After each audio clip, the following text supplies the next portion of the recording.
Saudi আরবের কাছে F-35 যুদ্ধবিমান বিক্রিতে অনুমোদন দেবেন বলে ঘোষণা দিয়েছে যুক্তরাষ্ট্রের প্রেসিডেন্ট ডোনাল্ড ট্রাম্প। মঙ্গলবার হোয়াইট হাউসে সৌদি যুবরাজ মোহাম্মদ বিন সালমানের সফরে রিয়াদের F-35 কেনার আবেদন আরও জোরালো সমর্থন পেতে পারে। ব্লুমবার্গের প্রতিবেদনে বলা হয়েছে, সফরে দুই পক্ষের মধ্যে কয়েকটি অর্থনৈতিক ও প্রতিরক্ষা চুক্তির পাশাপাশি F-35 সংক্রান্ত চুক্তিও স্বাক্ষরিত হতে পারে। এই সম্ভাব্য অস্ত্র চুক্তিটি ইসরায়েলের সামরিক প্রাধান্য সংরক্ষণ নিয়ে যুক্তরাষ্ট্রের দীর্ঘদিনের নীতিকে প্রশ্নবিদ্ধ করেছে।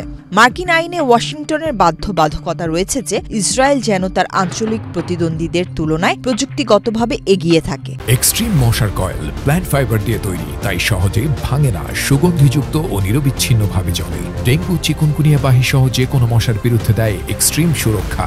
বর্তমানে ইসরায়েলই মধ্যপ্রাচ্যে একমাত্র F-35 অধিকারী দেশ। 2023 সালের 7 অক্টোবরে হামাসের হামলার পর ইসরায়েলের জন্য আকাশ প্রতিরক্ষা ব্যবস্থায় আধিপত্য বজায় রাখা আরও গুরুত্বপূর্ণ হয়ে উঠেছে। সৌদি আরব, ইরান সহ বিভিন্ন আঞ্চলিক হুমকি মোকাবেলায় F-35কে গুরুত্বপূর্ণ মনে করেন।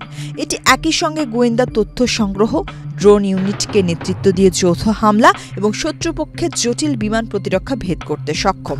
এটিতে এমন প্রযুক্তি রয়েছে যা সহজে শত্রুর আকাশ প্রতিরক্ষা ব্যবস্থাকে ফাঁকি দিতে পারে।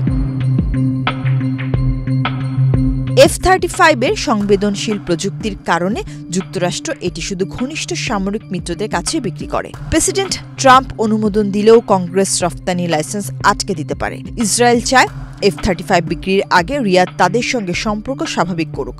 তবে MBS ফিলিস্তিনি রাষ্ট্রের পক্ষে অগ্রগতিকে শর্ত হিসেবে দেখছেন, যা বর্তমানে অনিশ্চিত।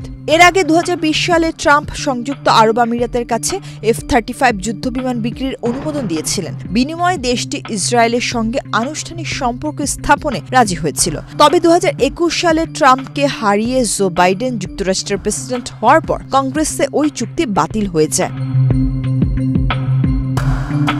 এদিকে সৌদি আরবের সঙ্গে চীনের ক্রমবর্ধমান ঘনিষ্ঠতা নিয়ে যুক্তরাষ্ট্র শঙ্কিত। ওয়াশিংটন আশঙ্কা করছে, এর ফলে উন্নত মার্কিন সামরিক প্রযুক্তিতে চীন প্রবেশাধিকার পেতে পারে। এর কারণে যদি F-35 বিক্রি হয়ও, তবে তা মার্কিন বিমান বাহিনীর ব্যবহৃত সংস্করণের তুলনায় কম সক্ষম হবে। ইসরায়েলের সঙ্গে আলোচনার সাপেক্ষে বিমানটিতে সফটওয়্যার সীমাবদ্ধতা আরোপ করা হতে পারে।